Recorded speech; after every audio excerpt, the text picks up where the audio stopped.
Hello, and welcome back to another episode of Revelation from the Word. So today I want to talk to you about, has the church deviated from its original path, or has the church become more of a social club than uh, rather than placing or empowering others that come together to pull out the greatness in each other? Well, let's take a look at Hebrews 10:22 through 25, where it's interesting that in this passage it doesn't mention a pastor one time. So I believe the message here is much greater than what we can even imagine. In verse 22, the writer says, "Let us draw near with a true heart, full of assurance of faith." That word assurance is to entirely confidence, to be convinced. And and it's interesting that the writer uses that kind of language because he's talking about a new covenant that we're under. The old covenant, where the priest was the only one that could do a sin offering uh, every year, that he would uh, go into the Holy of Holies to do a sin offering. And they actually had to put a rope on his ankle to pull him out for fear that there was a mistake, or he wasn't prepared to enter that place, that he would die. And and now we're under a new covenant, which is incredible, that Jesus came and did a sacrifice once and for all, and that now we have access, every single one of us has access into that Holy of Holies. It's no longer just the priest. And I think sometimes we actually put the pastor on the pedestal, and we put them in a position that we force them to become someone that they were never called to be, when it's our responsibility as a body of Christ to come together to empower each other.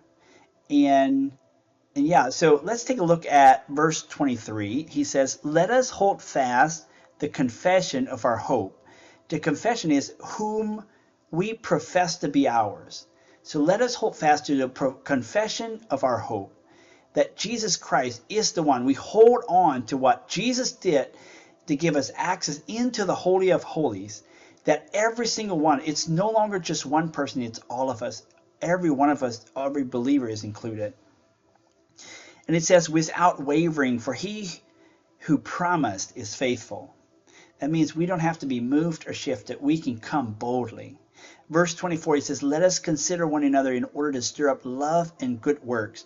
That word consider actually means to study, to examine, to get to know each other, it actually takes time and effort to get to know someone.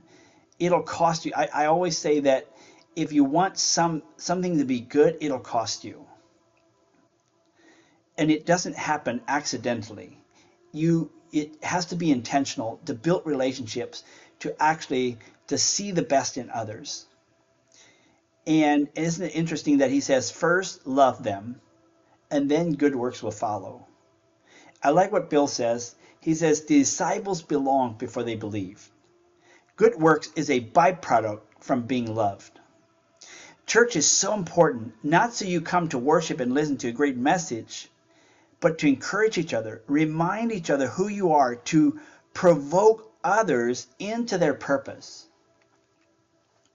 I think now more than ever, it's our responsibility as the body of Christ, the believers, to not just come to church to get something, but that we would come to give something, to encourage, get to know each other, build relationships, talk throughout the week.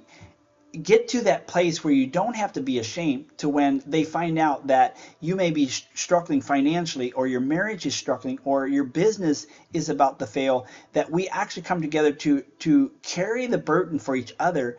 And if you actually read it, this is what he's referring to, that it's our responsibility as a church to disciple others and empower each other to pull out the greatness, because every single believer is needed. And none of us is exempt from being a part of the body of Christ. No one cuts their hand off because they don't need it anymore, or their ear. We want the whole body to function properly, to have fun, to enjoy things that God created. And we need every single person in the body of Christ. And I want to encourage you that what you offer, what you have, is important. And don't be ashamed of bringing it, because if God gave it to you as a gift, then I already know that it's important. And people are waiting for you to bless them with what you have. I like what Chris says. He says the church is way overfed, and I would totally agree with that. I think what we're missing is discipleship, connection. We are looking for connection. And that's what the church needs, is a deeper revelation of connecting and putting aside all the differences and just seeing the best in each other. My challenge to you today is find someone to invest in.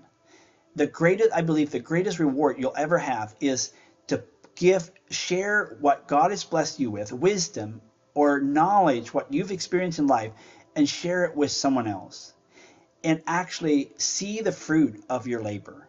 That is the greatest reward you'll ever have. It's not going to church your whole entire life saying, well, I was faithful. This guy, I know he went to heaven because he went to church his entire life. Who did he disciple? Who did he pour into? What he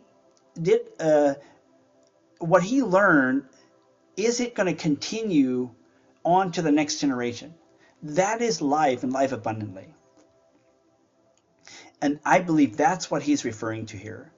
The disciples were disciples for about 3 years, and then they became apostles. I believe we're similar. We are learners.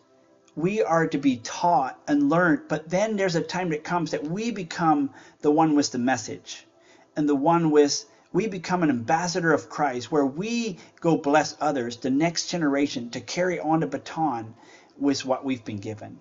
It is the greatest honor to be a part of the body of Christ, and we can do this together. I encourage you to find someone to pour into. Don't neglect the gift that God has put on you. It is powerful. You're needed, and the body of Christ needs you. Don't be afraid.